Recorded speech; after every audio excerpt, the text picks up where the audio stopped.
ndabaramukije mwese bakunzi b'ikiganiro haracyariho ibyisigiro. Amahoro y'umwami wacu Yesu nakomeze kubana namwe. Tugiye gusangira ijambo ry'Imana bisoma mu gitabo cya Yobu, ibice byaho ni 14. Turasoma murongo wa 7 tugeze ku murongo wa 9. Haravuga ngo kuko ari ibyizigiro by'igiti iyo giciwe yuko kizokongera kunaga, kandi ibitontomya byacu ko bitazobura. Naho umuzi wacu usazira mu ivu n'igishitsi cyacu kigahera mu kuzimu, ariko iyo cyumvise amazi gica kinaga kigashamika nk'igiti kikiri gito. Amen. Turaganira kuri teme twise haracyariho ibyizigiro. Birashoboka uri kuradukurikirana ko wari warataye ibyizigiro bitewe n'ubuzima uri kurabamo, nk'uko uyu mugabo yitwa Yobu. Birimbwira ngo yari umukiranusi kandi yubahaga Imana kandi akayitinyana nabo mu rugo rwe bose. Uyobu yari umukire, ariko bitewe n'ikigeragezo yahuye naco cyane ubuzima yagiye gucamwo, ubwo Satani yataka ubutunzi bwe, yataka n'uruvyaro rwe, byose abishyira hasi. Ariko uyu mugabo yitwa Yobu birambwira ngo yakomeje afise ibyizigiro. Ntabwo yigeze atakaza ibyizigiro kubera ko ubutunzi bwagiye, ntabwo yigeze atakaza ibyizigiro kubera ko abana be bapfuye, ntabwo yigeze atakaza ibyizigiro kubera ko abantu bose bamuvuyeho, kuko yari yizigiye ko Imana yabimuhaye ubwa mbere yashobora kumuha n'ibindi. Ni ryari umuntu atakaza ibyizigiro? Ni mu gihe ibintu yari yizeye bitagenze nk'uko yabyizeraga. Ni ryari umuntu atakaza ibyizigiro? Ni mu gihe ibyo yari karakora bitagenze nk'uko we yabishakaga. Ni ryari umuntu atakaza ibyizigiro? Ni gihe abantu yari afise bamukikuje,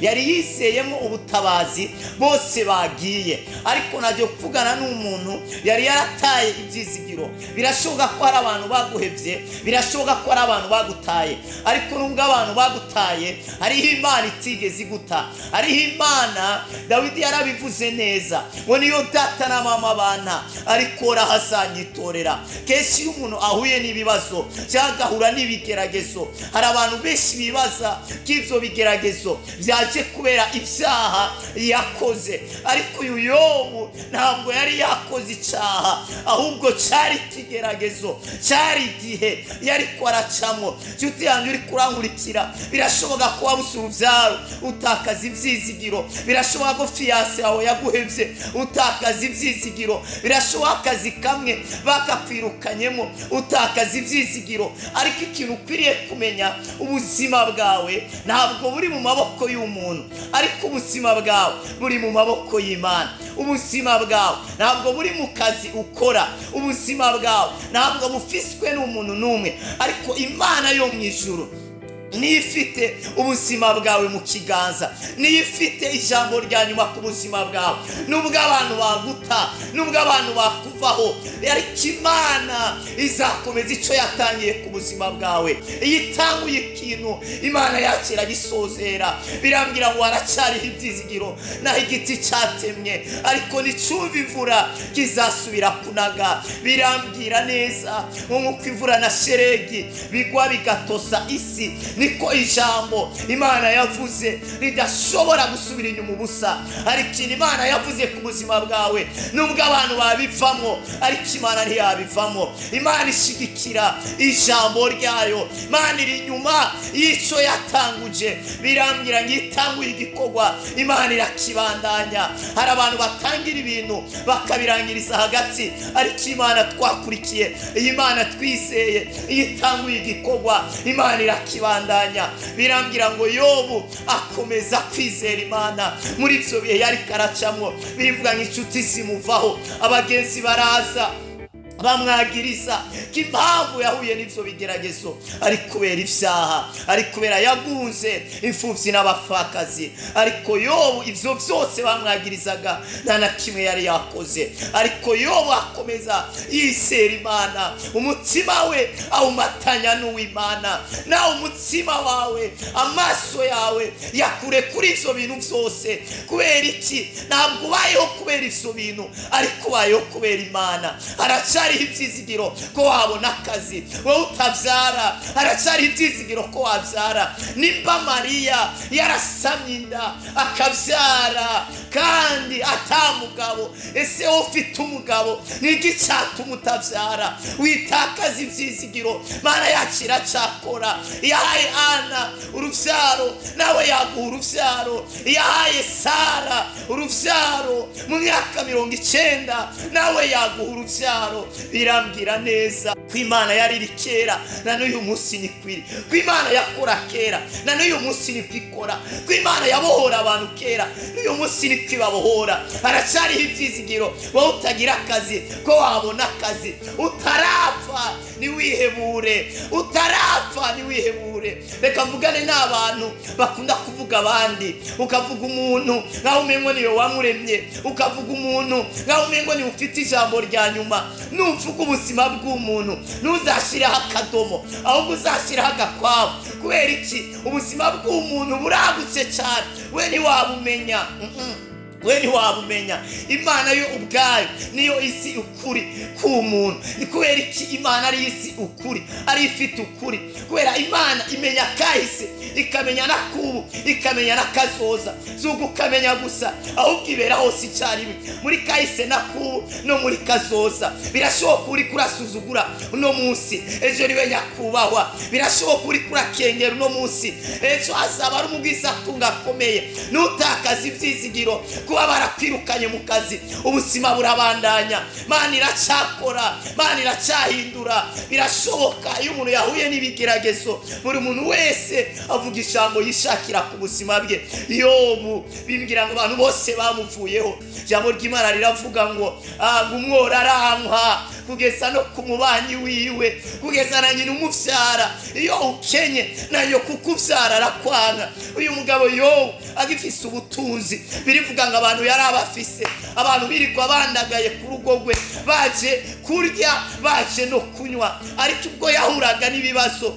birivuga ngo bose bamuvuyeho, birivuga ngo bose baragiye. Ariko bamaze kugenda hariho Imana itagiye. Nubwo abantu bakuvuyeho, nubwo abantu bagiye, hariho Imana itagiye. Hariho Imana ije gukomeza ibyo yatangiye ku buzima bwawe. Haracyariho ibyizigiro ko wakubaka inzu, haracyariho ibyizigiro ko rujya rugendo rwacamwo, haracyariho ibyizigiro kijya mariage wayikora. Nubwo sheri yaguhemukiye akagenda, Imana iracyafite abagabo, Imana iracyafite abasore. Nubwo umugabo yagutaye, haracyari ibyizigiro ko yagaruka, natanagaruka naho haracyari ibyizigiro ko Imana yaguhundi. Haracyari ibyizigiro. Witakaza ibyiringiro kubera ubuzima uri kuracamo bubi, ariko ejo hazaza birashoboka ko byahinduka. Yobu baramuvuze, yemwe bashyiraho n'akadomo, ariko Yobu akomeza yizera Imana. Aravuga ngo ndabizi na intango yanje ari ntoya,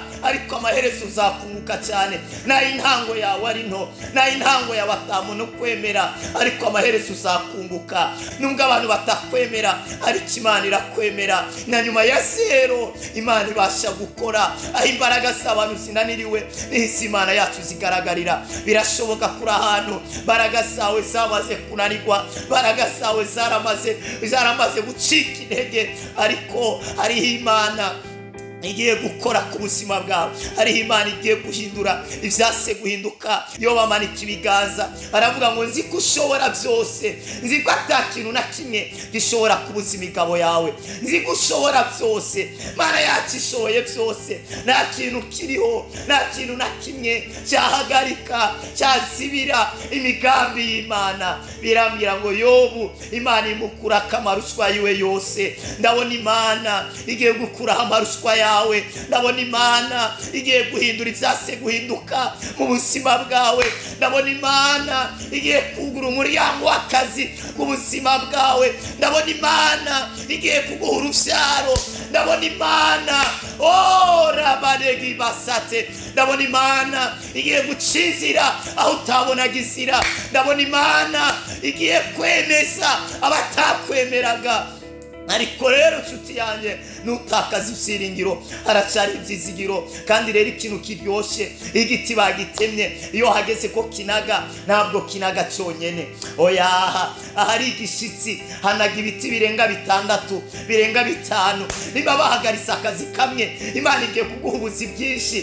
niba bahagaritse urubyaro rumwe, Imana igiye kuguha ibyaro nyinshi. niba bahagaritse urugendo rumwe, Imana igiye kugurura ingendo nyinshi. niba bahagaritse ikintu kimwe, inzu imwe, menya Imana igiye kuguha inzu nyinshi. kubera iki? igiti cyatemye hageze ko kinaga, ntabwo kinaga ari kimwe, ahubwo hanaga ibindi biti ku ruhande byinshi birengeye icyo baciye. sinzi ibintu bahagaritse ku buzima bwawe, ariko Imana igiye kugomorora. sinzi ibintu basibiye ku buzima bwawe, ariko Imana igiye kugurura. nariko ndavuga ngo haracyariho ibyizigiro ko watera imbere, haracyari ibyizigiro ko waba miliyoneri, haracyari ibyizigiro ko waba miliyarderi, haracyari ibyizigiro wataja ufise ko wagira ijambo, haracyariho ibyiringiro. ese wakora iki?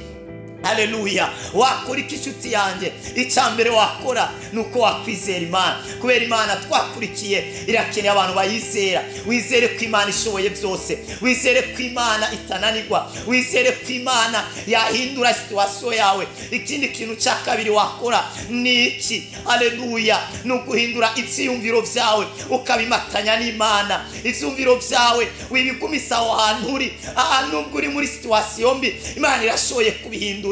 ibyumviro byawe ubimatanye n'Imana. ikindi kintu cya gatatu wakora ni iki? kura amaso kuri ibyo bintu biboneka, uyashyire ku bitaboneka. nubwo ibiboneka umengo byapfuye, burya Imana yabigira bizima. Yesu arababwira ngo Lazaro ntabwo yapfuye, ahubwo arasinziriye. niko ndavuga ngo hari n'ibintu bigaragara mu maso y'abantu nk'ibyapfuye mu maso y'abantu, ariko mu maso y'Imana ibyo bintu bigihumeka, bikiri bizima. birashoboka kubona umengo mariage yarapfuye, birashoboka kubona umengo rujya rugendo, kajya kazi, ijya dosiye, rujya rubaza, birashoboka kubona umengo byarapfuye, ariko hariho umwami avuga ijambo rimwe, ibyapfuye bigahabwa ubuzima. Yesu aravuga ngo munyereke aho Lazaro mwamutaye. bari bamutaye, bari batakaza ibyizigiro, gatabuzima bukirimo, ariko ibyapfuye hariho umwami ashoboye kubisubiza mu buzima. ibintu byapfuye hariho umwami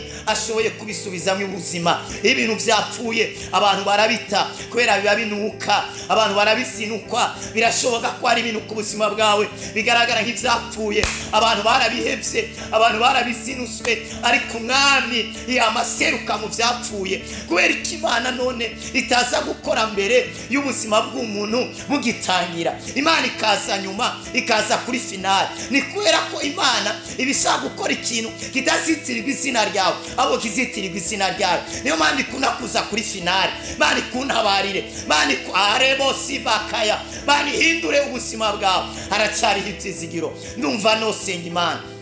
birashoboka wewe ko wari wacitse intege, wari wadebukiwe, ariko humbwira ngo haracyariho ibyizigiro. reka dusenge Imana. ndizera ko Imana hari byinshi igiye gukora ku buzima bwawe, ko ndabona abantu mwari mwataye ibyizigiro, Imana igiye kubasubizamo ibindi byizigiro. ndabona abantu mutabonaga inzira, Imana igiye kubacira inzira. ndabona imiryango yari yugaye, Imana igiye kuyugurura. ndabona ibintu byari biboshwe, Imana igiye kubibohora. ndabona abantu batagira akazi, abantu batabyaraga, mugiye kubyara. reka dusenga Imana. Mana mushobora byose, Mana uvuga bikaba, Mana uteka bigakomera. jambo ryawe ryatubwiye ngo haracyari ibyizigiro, naho igiti cyatemye nicumva imvura, rabasute ginoshke gizakongera kunaga cyera imbuto hisambere. birashoboka umwene data yari yatakaje ibyizigiro bitewe n'ubuzima ariko aracamo, bitewe n'abamuhebye, ariko ndamusengera Mana umusubizemo ibyizigiro. abarwaye nibakire. birashoboka ko muganga yamubwiye ngo indwara ntikira, ariko ibidashobokera abantu we biragushobokera mwami Imana. haracyari ibyizigiro by'indwara yayikira. turatuye gukira, turatuye kubohoka mu izina rya Yesu. imbaraga z'Imana reka zikore, abarushe baruhuke, abatagira akazi babona akazi, imiryango yugaye yuguruke, byari biboshe yuhoke. urakoze uri nyuma y'ijambo ryawe kugira ngo bashe kurishitsa. Mana ubashumbushe abanyazwe ibyabo, abatakaje ibyabo ubashumbushe mu izina rya Yesu. amen. Usangize abandi rino jambo ry'Imana bari barataye ibyizigiro, barashobora kugira ibyizigiro kandi bice mugira sabone kugira ngo uzurakurikirana kino kiganiro. Haracyari ibyizigiro ko ni kiganiro mugiye kuzajya mukurikirana buri munsi. Birashoboka gufise umutwaro cyangwa ari ikibazo, WhatsApp yacu neye +257 65 986 540. Mwari kumwe n'intumwa y'Imana Duwa Kristo Glory Shine, mwarahezagiwe cyane.